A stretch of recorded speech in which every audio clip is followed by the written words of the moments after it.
Good evening. Emergency crews were sent scrambling across our city today, responding to a horror 24 hours on Perth roads. In Wanneroo, passengers have been sent flying when a bus almost split in two. A pedestrian was hit and a driver left critical after a car crashed through St John of God Hospital in Murdoch. And in Canning Vale, investigators are still trying to work out how a 4-year-old girl lost her life in a crash. Cassidy Moscone begins our coverage in Wanneroo, where tonight a woman is fighting for life and others have been seriously injured. A Transperth bus wrecked. The impact so strong it split almost in two. It almost looked like a movie. It literally bunny hopped over that medium strip. It was ridiculous. It happened just after 11 this morning when police say the driver lost control, veering into oncoming traffic. I saw the bus there with a bunch of cars parked up around the side. And there was a couple of people standing there watching. And then I saw them trying to pull people out of the bus. Tia Anderson was driving behind the bus. Instantly jumped out of my car. I didn't even think about it. I just grabbed the blankets out of my car and the first aid kit. I was like, oh my God. The scene frantic. I've noticed some women straight away going into the lane and doing CPR on this gentleman. We're all trying to get blankets on him under his head. 2 passengers critical, 7 people injured in total, including the driver. Like, he couldn't even respond to us. He was in shock, trauma. Tonight, they're all recovering in Royal Perth and Joondalup hospitals. St John's WA didn't know the extent of the injuries it would be facing or how many. It threw everything at it, 8 ambulances, including special operations paramedics. Major crash detectives descending on the scene, shutting down one of the Northern Corridor's major arteries for hours. Investigators will piece together what went wrong, knowing every passenger on the bus is lucky to be alive. Cassidy Moscone, 7 News. Now to the city's south, where a car has slammed into a hospital. Sam Haberland is there, and Sam, the emergency department was forced to close. Good evening, Sue. It's mostly clear now, but it was chaos just earlier this morning after a car smashed into the emergency department here at St John of God in Murdoch. It happened just after 10 this morning, forcing patients to be transferred to another part of the hospital. Police say the driver, an 83-year-old man, hit a 73-year-old pedestrian near the main entrance. I've spoken with a witness who says the car appeared to be travelling fast through the car park.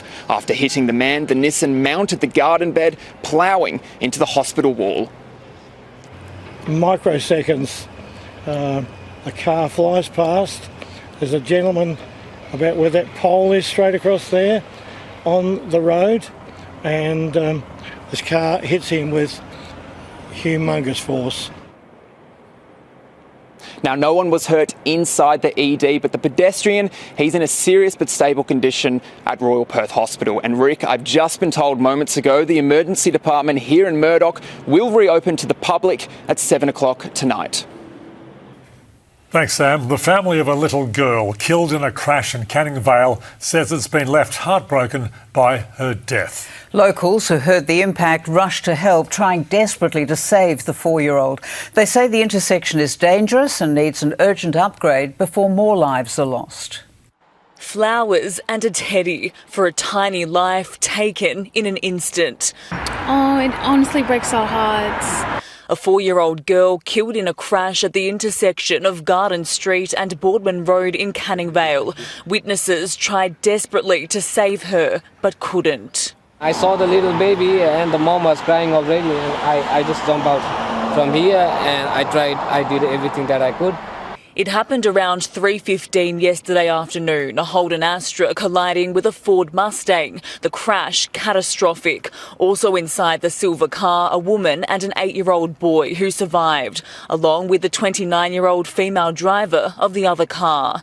The little girl's grandmother posting online saying, "We are all devastated." Locals say this intersection is notorious, a hotspot for accidents and near misses. Residents now calling for traffic lights to be installed urgently. That intersection is so busy because it is connected to a high-speed road, so there should be lights. It's so eerily close to what happened to us, so that's why we've come down here today to, show our support. Brianna in Ferreira, 7 News. We have uplifting pictures tonight of a chopper rescue south of Perth. 8 people and their dog were stranded on a camping trip during our superstorm. Just as they were bracing to face the elements, help arrived from above. This isn't a joyride, but a rescue mission. 8 mates stranded in the middle of a once-in-a-50-year storm. Well, we realised we were stuck in a really tight spot where all the tracks that went back up to the main track had been closed off. The group was camping at Lake Clifton on the long weekend for a friend's 22nd birthday. They got into trouble on Sunday when one of their cars broke down. The girls were freaking out a bit. All the boys, we were chill with it. We were saying, another night, we got enough drinks and stuff, we'll be fine for that. Mind you, all our clothes were wet. The girls were very scared, so they called one of their parents, and their parents were a bit nauseous and scared for him, so yeah, they called the cops. The police helicopter deployed from Jandakot to rescue them. I was definitely relieved. Yeah. That was the best sound ever. I honestly didn't think that was going to happen. I thought they were just going to drop packet of shapes and a box of beers and say go on your way, but no, they took us out. Super quick though, I think 10 minutes after she dropped the coordinates, they were there. Yeah, they're pretty quick. On board, precious cargo, 7-year-old Lola, the bulldog. We went with her and they had to put her in a bag, and then she actually unzipped the bag mid-flight. So I had to quickly grab her and make sure she just calm her and chill her out. It took 3 trips to transport all 8 plus Lola to safety. It was a risky mission under challenging conditions. The wind was gusting at more than 90 kilometres an hour, much stronger, and the chopper wouldn't be able to land. They were dropped at a nearby airstrip next to the Lake Clifton pub. I was barefoot, went straight in the pub, grabbed some feeds, beers, yeah, it was great. Not the trip they had planned, but a story to tell around the campfire. Do you think you'll go camping again after that? Definitely. I think that was the funnest experience ever. Rachel Tassica, 7 News.